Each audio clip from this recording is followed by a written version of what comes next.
Hi friends, welcome back to my channel. My name is Vijay and I hope you guys are doing absolutely fine.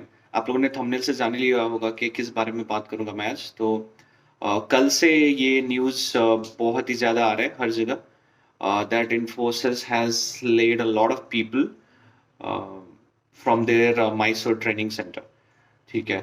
और अलग अलग numbers of trainees आ रहे हैं कहीं पे 700 फिर 400 450 ऐसे कुछ आ रहे हैं।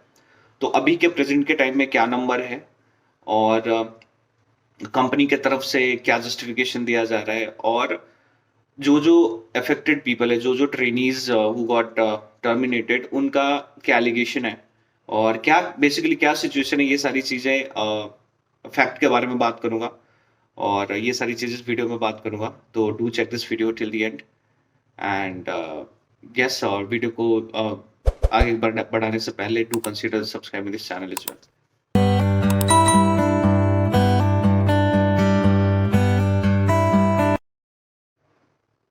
तो बेसिकली कल से न्यूज आ रहा है, जब पहली बार ही आ रहा था न्यूज तब अराउंड 700 एम्प्लॉयज का नंबर आ रहा था कि 700 लोगों को टर्मिनेट कर दिया है, बेसिकली ट्रेनीज को टर्मिनेट कर दिया इन्फोसिस ने, ऐसे न्यूज आ रहा था। But slowly slowly numbers got decrease जिस हिसाब से न्यूज आ रहा है। बट नाउ अभी के टाइम में Infosys has given the exact number अपने website पे। They have given this exact number and the number is around I think 337 what they have said. But earlier needs NITES, right, एक जो organization है, so they claim that it's 700 but as per the Infosys official website the number is around 337 trainees that got affected।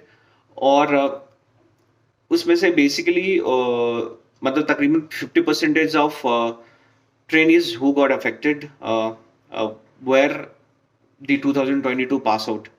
So they waited for almost 2.5 years to get the joining letter, and within 6 months they got terminated, which is very very sad।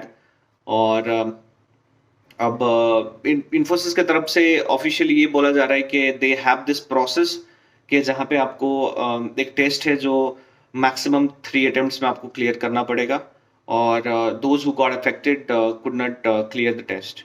और इन्फोसिस के हिसाब से कि ये जो process है ये सालों से सेम प्रोसेस रहा है और it's been more than like 20 years से ऊपर से ये प्रोसेस है, this is nothing new. or whoever could not clear the tests after 3 attempts, those are getting terminated। And कुछ around 50-50 के बैच में they have been asked or they have been asked to sign some this separation letter, जो भी contract होता है उस हिसाब से। और 6 बजे के अराउंड 6 PM जैसे जैसे जो भी लीगल डॉक्यूमेंटेशन और वगैरह जो भी साइन वगैरह जहाँ पे कराना है वो सब होने के बाद तकरीबन तकरीबन 6 बजे तक they are getting they asking them to leave the premises basically. तो ये अभी का सिचुएशन है। एंड अब इसमें बात करते हैं इम्प्लॉयज जो जो अफेक्टेड इम्प्लॉयज है उनका क्या कहना है। तो there are few of them जिन्होंने ये बोला है कि intentionally they have tweaked the courses और बहुत ही टफ टेस्ट बनाया था intentionally, and that is why many could not clear it. और इसलिए इंटेंशन पे भी थोड़ा क्वेश्चन पूछ रहे हैं लोग कि why, what was the reason और इतना टफ क्यों बनाया है, क्योंकि नॉर्मली इतना टफ होता नहीं है, राइट। तो ये इम्प्लॉयज के अफेक्टेड इम्प्लॉयज और ट्रेनीज अब जो बोल लो उनका एलिगेशन है इन्फोसिस पे। और बेसिकली और एक और चीज उनका ये भी कहना है कि इन्फोसिस जहाँ पे मतलब इनका एग्जामिनेशन सेंटर था, दे इन्फोसिस called some bouncers और सिक्योरिटी वगैरह को भी लेके आए थे just to make sure no one is carrying mobile phones and no one is doing any foul things right during the examination, or which is not ethical as per them। तो ये सारी चीजें हैं। और अब we all know right what this NITS is, right? So National Information Technology Employees NIT, तो basically ये India में एम्प्लॉयमेंट रिलेटेड जो भी इश्यूज आते हैं जहाँ पे ऑनबोर्डिंग डिले है, जहाँ पे अनएथिकली किसी को टर्मिनेट किया जा रहा है या सैलरी नहीं दिया जा रहा है वगैरह वगैरह, ये सब में this plays a very important role. और इफ आई रिमेम्बर करेक्ट जो काफी जो मतलब 2000 बैच के 2022 के जो बैच के लोग थे जिनको इतना वेट करने के बाद भी ज्वाइनिंग लेटर नहीं मिला था, needs was the one who was playing a very vital role, और उसी के कारण अराउंड लास्ट ईयर 2024 सितंबर के आसपास तकरीबन 1000 people got the joining letter. So this is the same organization आप बोल सकते हो.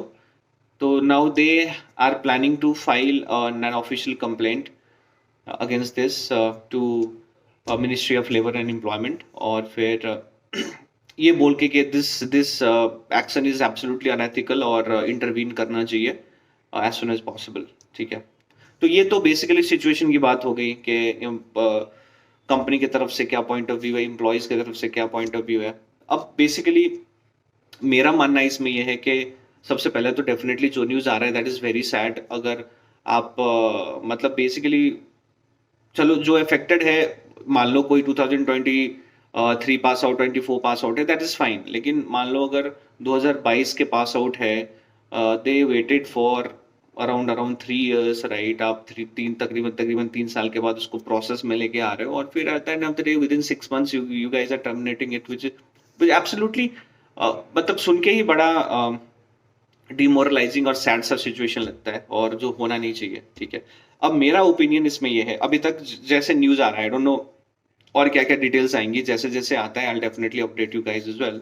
लेकिन मेरा पॉइंट ऑफ व्यू इसमें यह है कि जैसे अगर इन्फोसिस बोल रही है कि this is the practice, I am sure होगा, क्योंकि और भी कंपनीज में होता है, राइट. जब ट्रेनीज आप ज्वाइन करोगे और ट्रेनीज होते हैं ना, तो फिर they will basically they have this contract set के आपको ये क्लियर करना पड़ेगा, ये क्लियर करना पड़ेगा, तभी आपका permanent you will get into another designation and move ahead with the project. होता है तो होगा, लेकिन इस बारी ही क्यों इतना नंबर आया है, राइट. तो अगर ऐसा था तो फिर पहले भी नंबर होना चाहिए था, ऐसे पहले भी ये सारी नंबर तो आना चाहिए था कि चलो ज्यादा नहीं, 10 people got terminated, 50 people got terminated, but ऐसे कुछ न्यूज तो आया नहीं, इसी बार ही आया.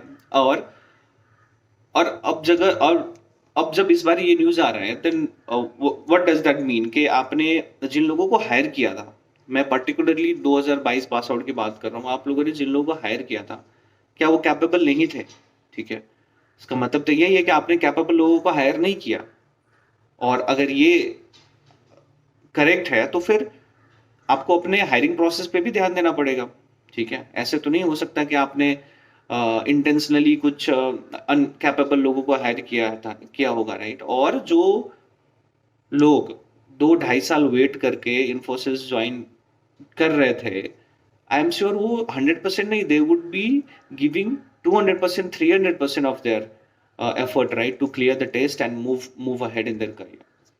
तो मेरा तो कहना यही है कि आई डोंट नो, अब जैसे जैसे इन्फॉर्मेशन आएगा, जैसे जैसे चीजें अनफोल्ड होगी, वैसे पता चलेगा. बट अभी के लिए तो ये है डेफिनेटली समथिंग यार. या तो मे बी ऐसे भी हो सकता है कि because of the pressure they had to call them in, उन्होंने ऑफर लेटर दिया, and but maybe they do not have that project, they do not have that requirement, right. लेकिन आप कितना वेट कराओगे, राइट. तो just for the sake of joining letter they gave the joining letter to those people, और फिर they brought them into the process, or फिर intentionally they did they created the tough test or whatever that they could do, and they got them terminated. ये भी situation हो सकता है. I think अभी तक जो न्यूज़ आ रहा है, मुझे तो बेसिकली मेरे हिसाब से तो यही होना चाहिए. तो यही सारी चीज़ें थी जो मैं आप लोगों के साथ शेयर करना चाहता था. आई एम श्योर आप लोग भी अग्री करोगे, और डेफिनेटली जो अफेक्टेड है उनके लिए तो बहुत ही सैड चीज़ है. बट हमारे जैसे लोग के लिए भी जो आईटी में ही है, तो this is not a good situation, not a good thing to know कि ऐसे ऐसे हुआ है. तो yes, thank you so much for watching this video, and yes, keep support this channel.